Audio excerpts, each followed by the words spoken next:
Assalamualaikum warahmatullahi wabarakatuh. Ketemu kembali kita di masuk pelajaran Pendidikan Pancasila dan Kewarganegaraan di pertemuan ketiga.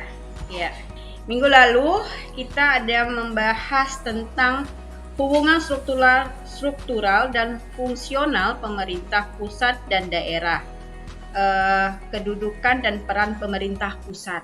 Minggu lalu sudah kita bahas. Sekarang yang kita bahas kelompok C, kedudukan dan peran pemerintah daerah. Ya, di sini sudah ada undang-undang tentang pemerintah daerah. Apa itu desentralisasi? Kamu sudah tahu. Pemerintahan daerah adalah penyelenggaraan urusan pemerintah oleh pemerintah daerah dan DPRD, Dewan Perwakilan Rakyat Daerah, menurut azas otonomi dan tugas pembantu dengan prinsip otonomi seluas-luasnya dalam sistem dan prinsip Negara Kesatuan Republik Indonesia. Ya, itu sudah dimaksud dalam Undang-Undang Dasar Negara Republik Indonesia.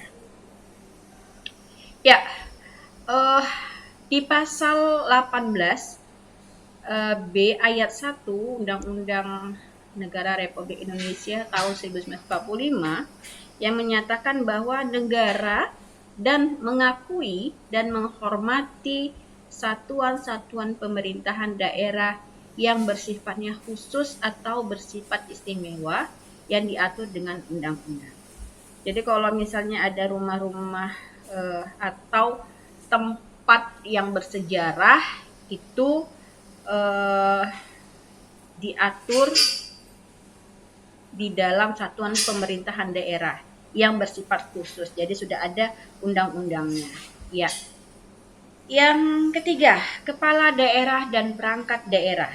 Kepala daerah dan perangkat daerah itu dikepalai oleh gubernur dan wakil gubernurnya, ya. Itu dia perangkat daerahnya atau daerah, provinsi, dan kabupaten kota. Kalau kita ini di kota Madya Medan. Oke, kedudukan dan peran pemerintah daerah.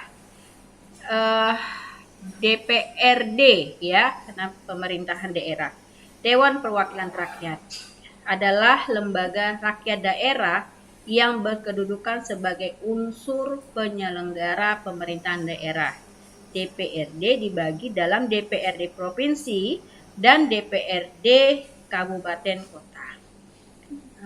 Saya rasa kepanjangan dari DPRD kamu sudah tahu, Dewan Perwakilan Rakyat Daerah, ya. Yang kelima, proses pemilihan kepala daerah.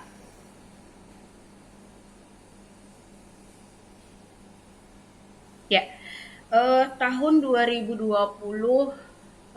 baru saja kita mengadakan pilkada serentak, ya. Pemilihan kepala daerah di Indonesia dilakukan secara serentak tahun 2005 ya. Itu dulu tahun 2005.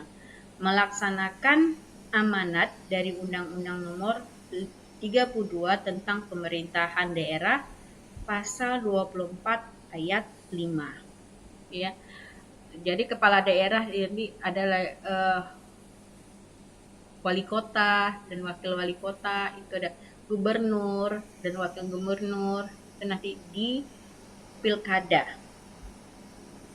Ya, mengenai peraturan daerah.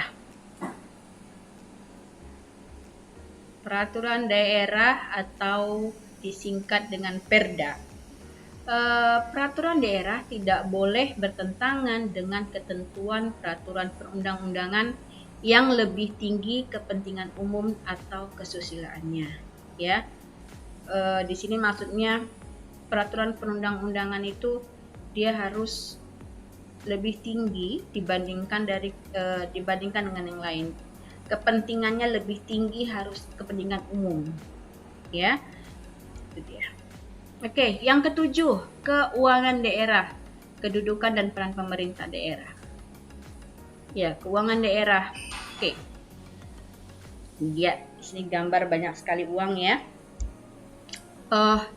Pemerintah pusat memiliki hubungan keuangan dengan daerah untuk membiayai penyelenggaraan urusan pemerintahan yang diserahkan atau ditugaskan kepada daerah.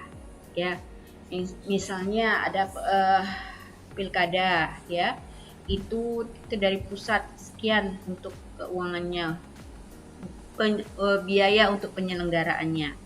Jadi sudah diatur dan diserahkan kewenangannya oleh pemerintah daerah. Keuangan daerah ini maksudnya keuangan daerah, APBD. Semua penerimaan dan pengeluaran daerah dianggarkan dalam APBD, ya, dan dilakukan melalui rekening kas umum daerah yang dikelola oleh bendahara umum daerah. Ya,